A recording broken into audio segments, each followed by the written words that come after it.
Hey guys, today on Casual Gastronomy, we're switching it up for fall and we're making kabocha tortellini. Kabocha is a Japanese squash that kind of tastes like a mix between a sweet potato and a pumpkin. And tortellini, do you really not know what tortellini is? Let's go!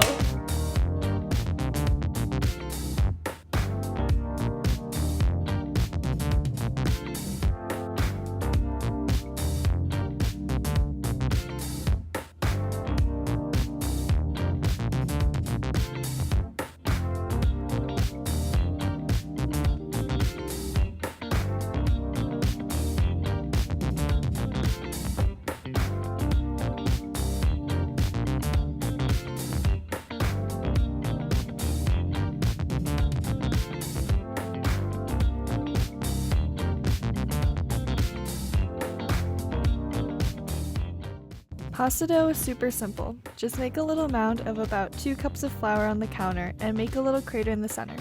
Then put 3 eggs, a tablespoon of olive oil, and a teaspoon of salt into the crater.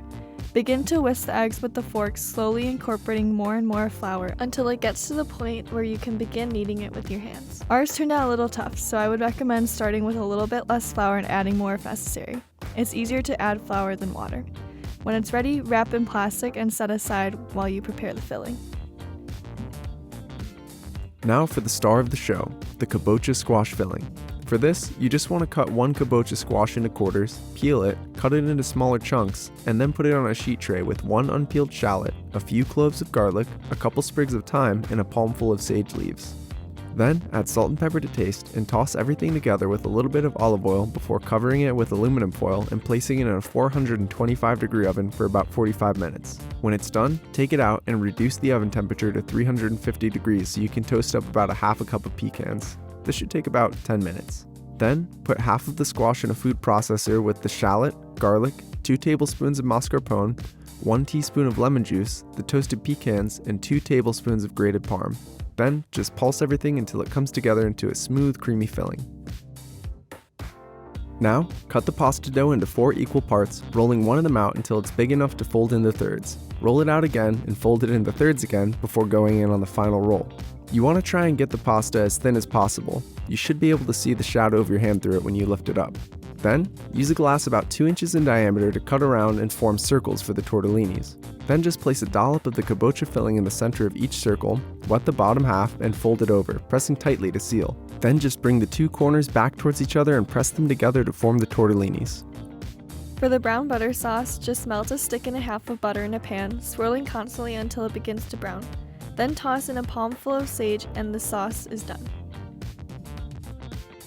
Once you finish making all of your tortellinis, then just put them in boiling water for about 4 to 5 minutes, pull them out, and plate them up with a little bit of our brown butter sauce, some shaved Parmesan, and some black pepper.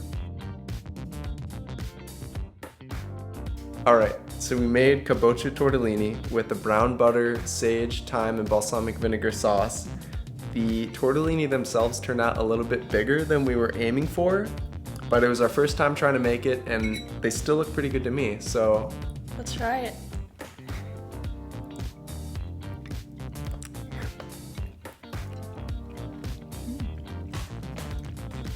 Wow.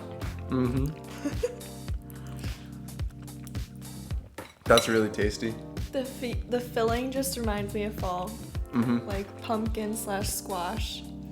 Yeah, and the kind of sweet potato, like it's really sweet. Yeah. And then there's like a little bit, just a tiny bit of spiciness from some of the black pepper that we added. And the saltiness from the Parmesan. And the brown butter sauce is really good. Yeah, I mean, It's light and you can taste the thyme and the herbs, or the sage. and you can really taste the like stick and a half of butter that's in Yeah. it too, which is delicious. It's basically just dipping the tortellini in butter. Which I have no problem with. That is fantastic. So tortellinis are a little bit challenging to make, mostly just rolling out that dough. I really worked up a sweat doing that, but they're honestly pretty simple, and I thought that shaping them would be a lot harder than it was. That was really easy. Yeah, that was probably the easiest part. They're super delicious, super fun to make. I hope that you guys decide to try this recipe, and when you do, you take a picture, you post it on your Insta, and use the hashtag Casual Gastronomy so that we can find it and look at it and enjoy your creation too. See you guys next time.